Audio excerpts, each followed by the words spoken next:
하루의 말씀, 오늘은 로마서 1장 23절에서 25절 말씀 가지고 함께 나눕니다. 먼저 성경 봉독합니다.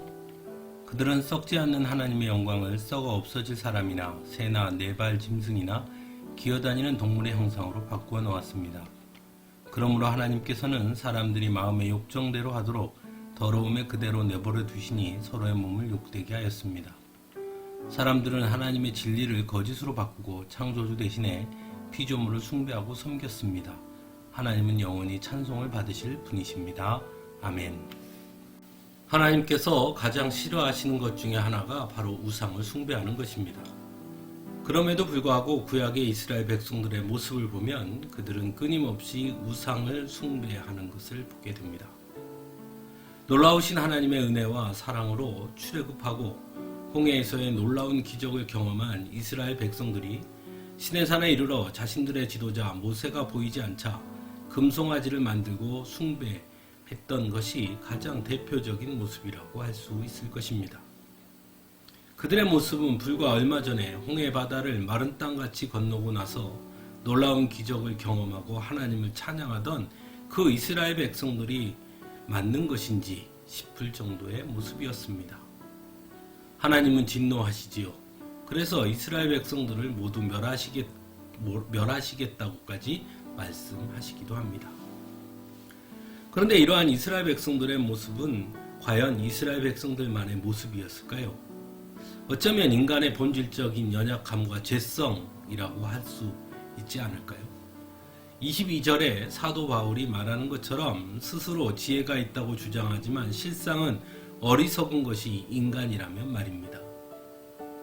오늘날 과학과 기술의 발전을 통해 하나님 없이 인간의 힘으로 살 수 있다고 주장하면서도 한편으로는 여전히 미신적이고 주술적인 것에 심취하거나 점쟁이들을 찾아다니는 매우 모순적인 모습 역시 인간의 본질적인 연약함과 죄성을 보여주는 것이라 할 수도 있을 것입니다.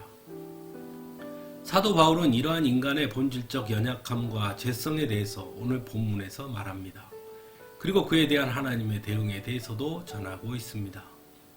먼저 첫 번째로는 그들은 썩지 않는 하나님의 영광을 썩어 없어질 사람이나 새나 네발 짐승이나 기어다니는 동물의 형상으로 바꾸어 놓았다고 말합니다. 이것이 곧 우상 숭배이지요. 우상에는 두 가지가 있습니다. 하나는 다른 신을 섬기는 것이고 또 다른 하나는 하나님의 형상을 만들어 섬기는 것입니다. 사도 바울이 먼저 말하는 것은 하나님의 형상을 만든 행위에 대해 말하고 있는 것이죠.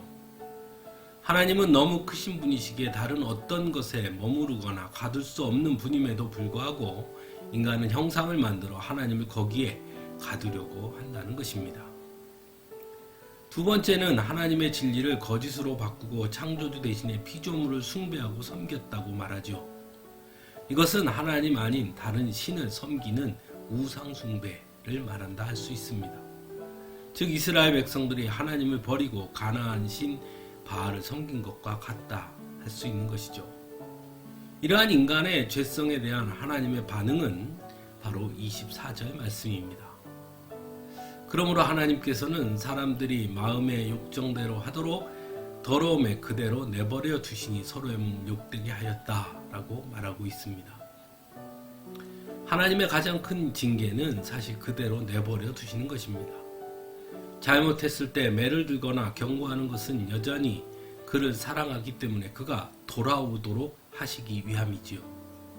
하지만 하나님께서 그대로 내버려 두셨다는 것은 곧 인간이 거듭 죄악의 길로 들어서지만 하나님은 더 이상 경고하지 않겠다는 것입니다.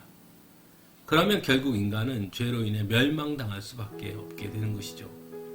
즉 하나님께서 내버려 두신다는 것은 더 이상 기회가 없음을 의미하는 것이라고 할 수 있습니다. 그래서 가장 두려운 징계인 것입니다. 사랑하는 성도 여러분, 그렇다면 오늘을 사는 우리들은 어떠한가요? 혹시 우리들도 입으로는 주님만을 섬기겠다고 말하며 전능하신 하나님을 말하지만 실상은 하나님을 우리의 통제 아래 둘 수 있다고 착각하고 있지는 않은지 돌아봐야 합니다.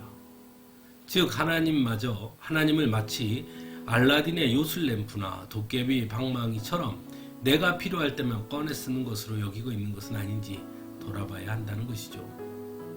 또한 여전히 하나님보다 더 중요한 것들이 있지는 않은지요.